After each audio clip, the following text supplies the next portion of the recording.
Muchísimas gracias, Laura, por este recorrido tan interesante que has hecho, por este viaje tan interesante que has hecho por la obra gráfica de Picasso, esta tensión constante entre tradición y vanguardia,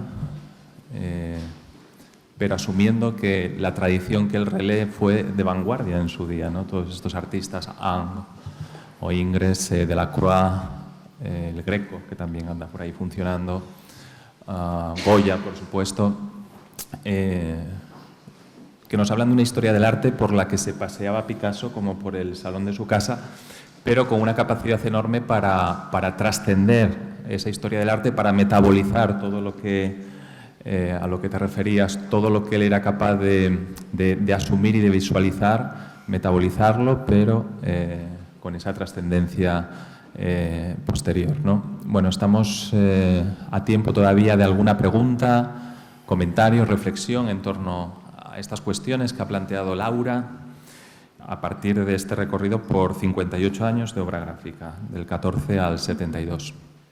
Obra gráfica en la que se habrán dado cuenta que la línea, el dibujo, lo lineal, ese dibujo que ha sido tan ponderado en Picasso. Muchas veces se habla de que el secreto del arte de Picasso está en su linealidad, en la vida que era capaz de transmitir al trazo. El dibujo, el trazo está tan presente, mucho más presente que el color, habiendo otros grabadores donde el color es lo que predomina, ¿no? ¿Hay preguntas, hay comentarios, hay reflexiones? Bueno, a mí me ha parecido muy interesante, sigo hasta que alguien pregunte algo y si no... me ha gustado mucho no sabía que le ibas a hacer, la cita que has hecho de Orlando Pelayo. Otro gran grabador, otro gran conocedor de la historia del arte, otro gran escritor de cuestiones artísticas. Orlando Pelayo, si no hubiera sido el gran pintor que fue, hubiera sido un gran escritor, él mismo lo dice, ¿no? Él tenía una cultura realmente enciclopédica en muchos aspectos y era un gran admirador del Siglo de Oro. Y ilustró, y pongo la palabra ilustración entre comillas, muchas de esas obras del Siglo de Oro, Quevedo, Góngora, eran algunas de sus debilidades. Y él hablaba de lo que hablaba precisamente en ese texto, que me parece una de las claves del gran grabador y que él veía en Picasso. Igual también se dio cuenta de que debía hacerse así al estudiar la obra de Picasso, que la ilustración de un texto no debe caer en la redundancia. Él utilizaba un término, creo que era pleonasmo plástico, ¿no? Es decir, que la obra de un grabador, cuando se enfrentaba a un texto que tenía que ilustrar, no debía caer en la mera ilustración directa de cada uno de los episodios o partes de esos textos, sino que el grabador tenía que trascender el texto y al situarse por encima o por debajo o a los lados de él, transmitir otras cosas mediante su trabajo de grabador, ¿no? Lo que comentábamos en la conferencia, o lo que comentaba Laura en la conferencia, que pasaba con las ilustraciones para la Celestina, o dentro de esa serie, la 347, para la Celestina o de la Celestina que hacía Picasso, ¿no? Obviaba lo que era el texto de Fernando de Rojas y era capaz pues, otra vez utilizo ese mismo término, de metabolizar las sensaciones, las vibraciones que le provocaba el texto y llevar mediante la ilustración el texto a unas esferas distintas, ¿no? A las de la mera y directa ilustración. Y yo creo que ese es uno de los secretos del grabado de Picasso, o del Picasso grabador en el sentido de ilustrador de textos, ¿no? o de obras literarias, y luego del gran Orlando Pelayo, que es otro de los grandes grabadores.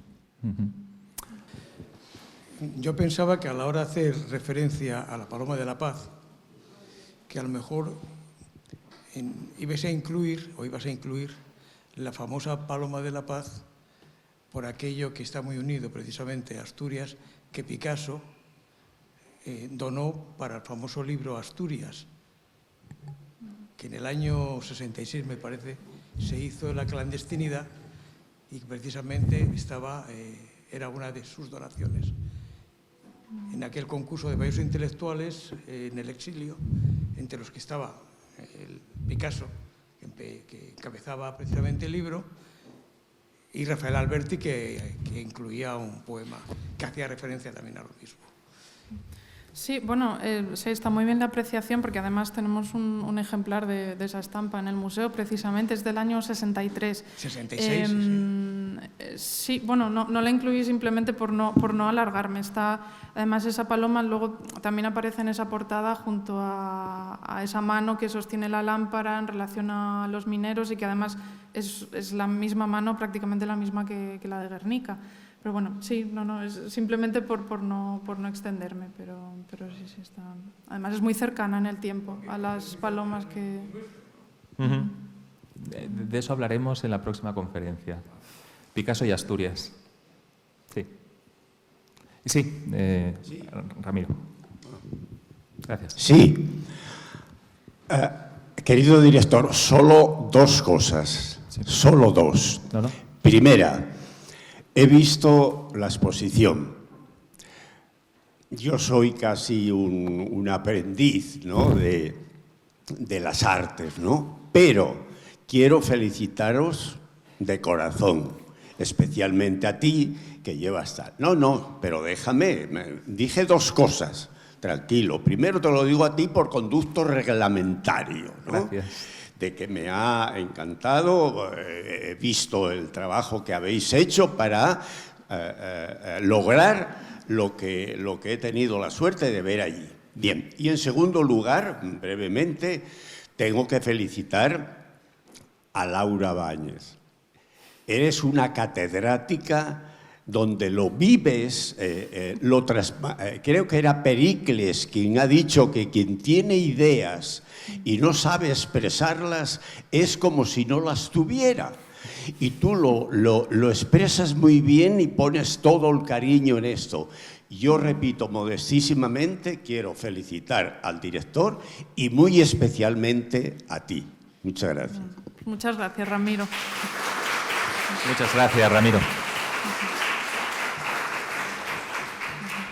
Y a ti te agradecemos tu generosidad, además, tu inmensa generosidad. ¿Alguien quiere hacer alguna pregunta, algún comentario en esta tarde